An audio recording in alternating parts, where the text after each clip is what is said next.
Welcome to Algebra 2, Semester 2, Unit 7, Final Exam Study Guide Review. This first question is asking us to identify the asymptotes. Remember, with the rational expression, this was the parent function, the wings, and the asymptotes are those lines upon which the graph will not touch.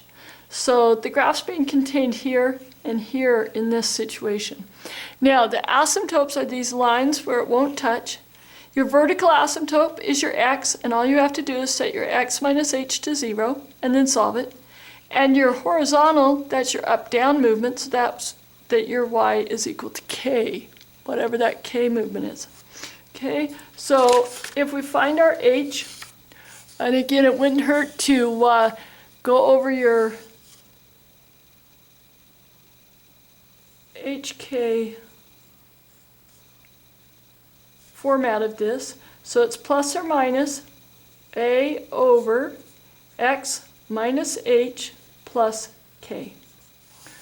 Okay, so with that said, we know that the shift is going to be down 8, so our y will not be able to be equal to negative 8. Now, in this test, it's super important that you eliminate. So with that bit of information, you can go to your options. And it says asymptotes are at 2, negative 8. That one would work. Asymptotes are at y equals negative 1. Your y is that it can't equal negative 8, so the asymptote is that it equals negative 8, if you're going to say the asymptote. So that is incorrect. Show me that it's incorrect. Show this work over here. That's part of the credit on this problem. This one is at negative 1. That one doesn't work. Asymptote none, that one should be eliminated right at the beginning. That never happens in a rational expression. So that leaves us right now with option A. Go into the Unit 7 if you are totally lost in what I'm doing here and you don't remember the bigger concepts than this specific question. Next problem, which of the following is in graphing format? Well, what does this line mean? Remember putting them into graphing format? You have to divide 2x plus 3 divided by x minus 3. X will go into 2x 2 times. Get 2x minus 6. Draw the line, change the sign. That cancels. We get 9. So we know that 9 is our remainder. Positive 9 over x minus 3. Now we just switch the order of them to get them into HK format. So we have 9 over x minus 3 plus 2. 9's on the top.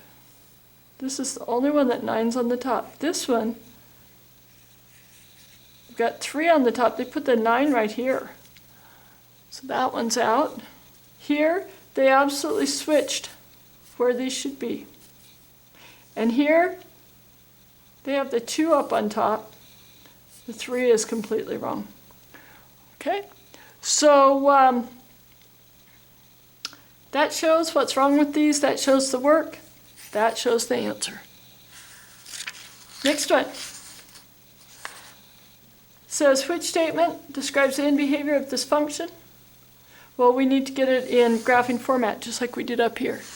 So we divide 3x plus 4 divided by x minus 5. X will go into 3x 3 times. 3 times x is 3x. 3 times negative 5 is negative 15. Subtract, switch the signs. And now we add them. Negative 3 and positive 3 wipes out. 4 and 15 is 19. So it is a positive a value. That means that it's going to go the same way the parent graph goes. There's our graphing format. So there's our xy axis. We know that our asymptote is at positive 3.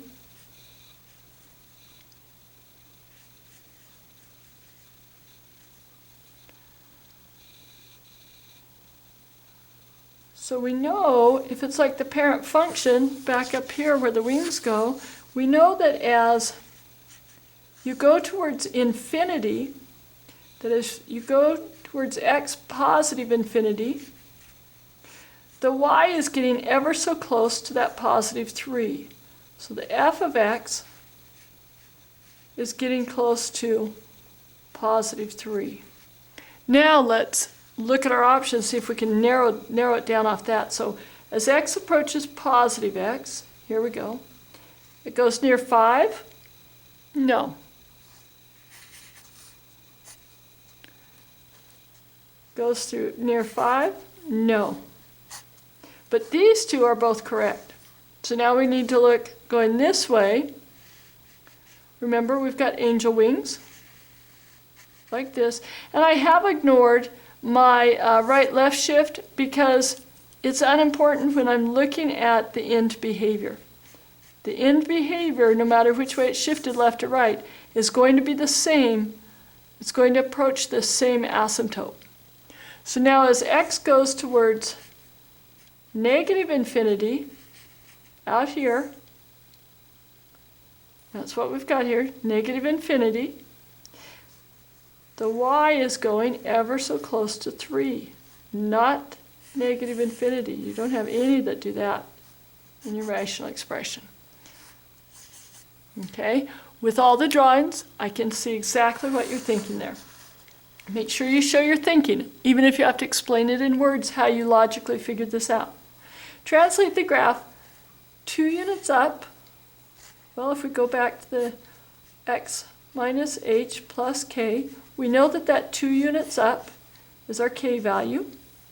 So we can come down here and we can look at the k. There's one that would work. This one would not work. And this one would not work. So that's plus 0.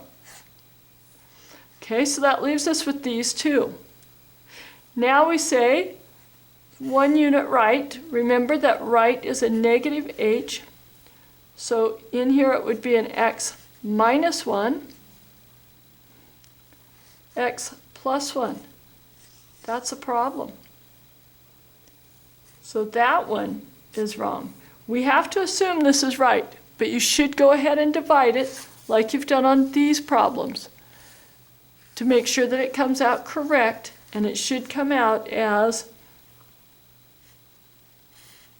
1 over x minus 1 plus 2. You've got to make sure and show me that that equals that. Okay, next one.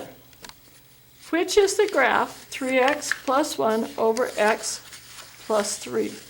Well, first thing we can look at here, try to get all the graphs. First thing we can look at is this is not a rational expression. That one's out. I want you to eliminate and just write not rational. We know the rational look is this way, or this way. Okay. So the next thing I would look at is what is our vertical asymptote, because the vertical asymptote won't change from HK format to rational expression format. X plus 3 cannot equal 0. Subtract 3 from each side.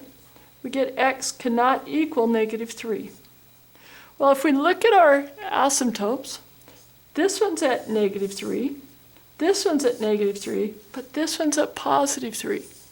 So you could put x is not equal to positive 3, since you've shown that work, that one's out. Now, to find which it is between A and C, we really look at the difference here. This one's got a horizontal asymptote of 0. This one has a horizontal asymptote of 3. In order to find that, you can use your ax plus b over cx plus d. And remember that your horizontal was that fraction, 3 over 1. Or you can divide like you have on the last few problems. Now you know that your horizontal asymptote should be 3, so you know that it's this one. And this one is out. Look back in your notes. You have this information. Make sure that you have it prepared for the final. Okay, next one. This is the rational expressions that we just recently finished on. First thing that you do is you factor. So this factored would be x minus 5, x plus 2. Please stop and do the x game and get these right. Got to practice that. This one would be x plus 3 and x minus 1. Now this, remember, because it's divide, we should flip and multiply. So x plus 3 and x plus 5.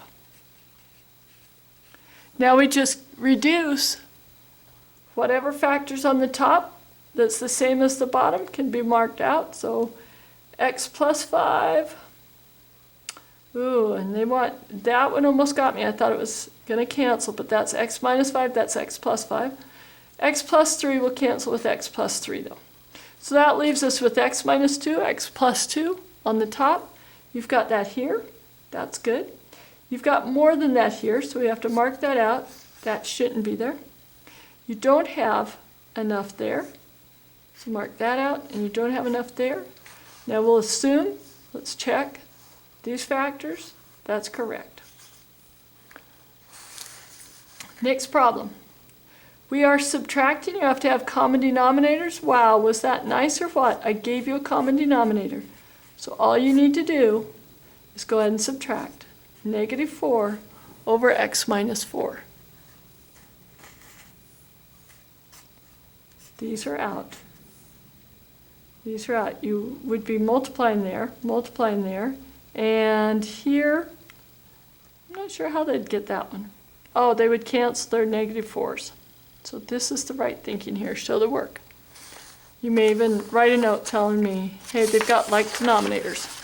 If you get one like that, I'm not sure it will. Okay. Here's another one here. We're subtracting. We need to have like denominators. So we need to factor this down. That's a difference of 2 squares. Pause and factor.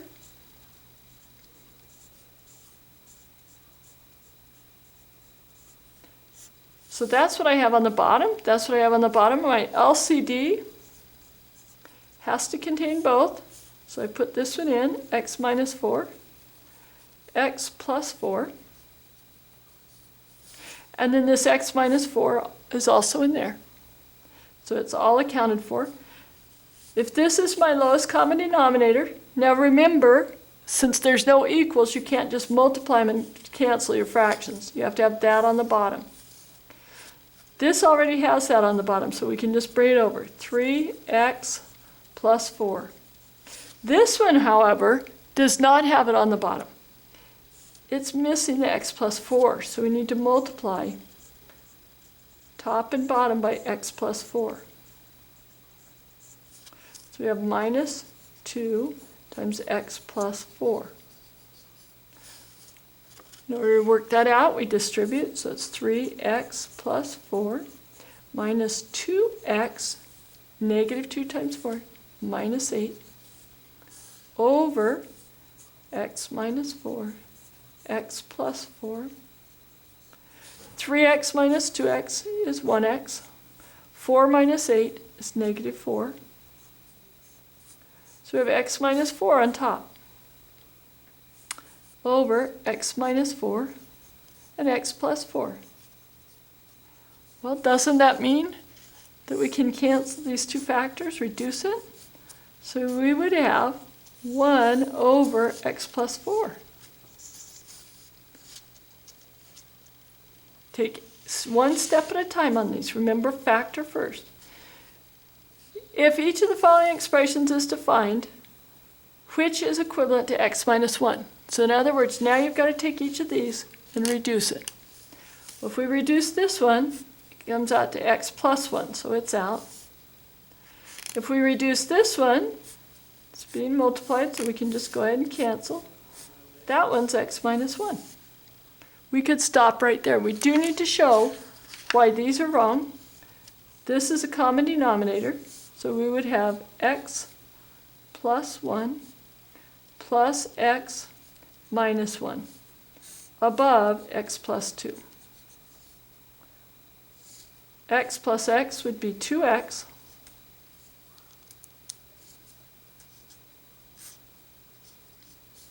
and positive 1 minus 1 would be 0, so we'd have 2x plus 2. Showing me that work, you're showing me what's wrong with it. Mark it out. On this one, we need to flip because it's divide, so we'd make that a minus 2, this a plus 2. Now if we cancel, reducing, what's there? We get an x plus 1. We're looking for x minus 1, so that verifies that B is correct. What would be the next logical step in simplifying the expression? Well, we go clear through all these steps. I go clear down to the bottom. What would be the next thing? I think it would be to distribute. So we have 6x minus 3 minus x squared plus 4x. On the top. On the bottom, it would be the same as what's there. The bottom is the same as what's there on all options. So we just need to check the top. 6x minus 3, so that one's out. 6x minus 3, whoops, that one's still in. We're looking for 6x minus 3. Okay, all the rest have 6 minus 3. Now we need negative x squared plus 4x. Negative, nope. And this one should have been there. Okay, negative x squared plus 4x. Right there it is. This one's got that messed up. Okay, next problem. Here we have an equals. So now when we multiply by the lowest common denominator, we're going to be getting rid of the denominators. Lowest common denominator would be each of these because we can't break them down any further. So it's x minus 5, x plus 6, x minus 5, and x plus 6. Now it will cancel, and it will cancel. Now we need to go ahead and FOIL this and FOIL that. You turn off the video and then turn it back on, see if you get what I have.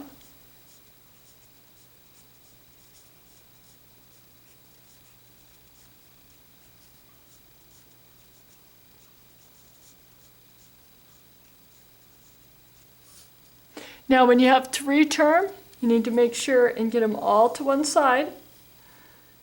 Get them to the left side is our preference so that we can figure out what x is equal to. Minus x squared plus 8x. Doing it all on one step here. Go to the chapter if you need some more specific help on learning these. Study those videos. So these all cancel. We have 0 left over here. X squared minus x squared would cancel. 10x and 8x is 18x. 24 minus 15 would be 9. Now we get the x alone. Subtract 9 from each side would have 18x equals negative 9. Divide by 18, x equals negative 9/18. X equals negative 1/2.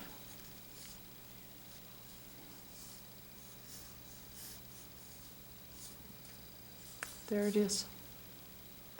You could also work backwards on that. You could plug in the answer into the original problem, but I know you guys shy away from complex fractions where you have a fraction in a fraction, so it's probably easiest to solve it this way. Okay, last one, we need to find a common denominator because we're adding and we have an equals. When we find the common denominator, we'll multiply it by each of these and it will cancel our fractions out. So let's factor here. We can't factor there, can't factor there.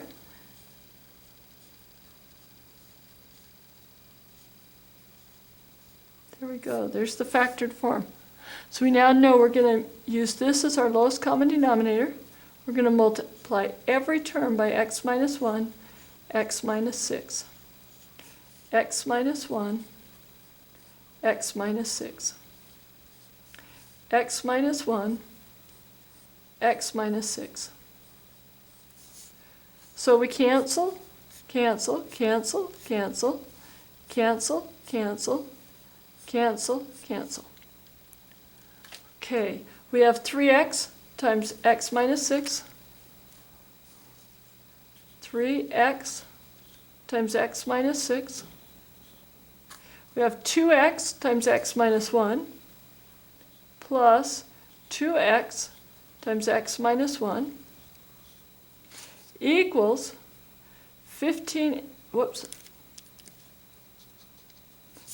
5x squared minus 15x plus 20. Okay, sorry, I went right off the edge of the camera there.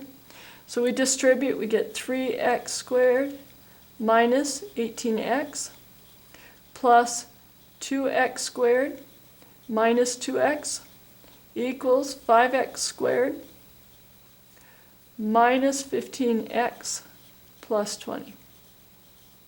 Combine your like terms. 3x squared, positive 2x squared, that would be 5x squared. Negative 18x and a negative 2x, those are like terms. That would be a negative 20x equals 5x squared minus 15x plus 20. And again, just like the last problem, we want to set it to 0, so we subtract everything off this side to move it over to the other side. And if you're sitting there saying you wouldn't need to subtract that 20, you could leave it over there, you are correct, you can do that. And remember, I'm just showing you one way to do the math. Math is so amazing, you can always do it other ways. In fact, since we don't have a 20 term, let's not bring it over. Let's leave it there. See if we can get away with that. So those cancel. We get 20 equals 5x squared and negative 5x squared canceled. Negative 20 plus 15x. Negative 20x plus 15x would be negative 5x. Divide each side by negative 5. And you get x equals negative 4. Now remember, you can plug that negative 4 into the original problem and get a true answer. These others are out just by showing the work you've done it. That's the end of Unit 7. Study guide for the final. Good luck studying. That will be the first day of finals.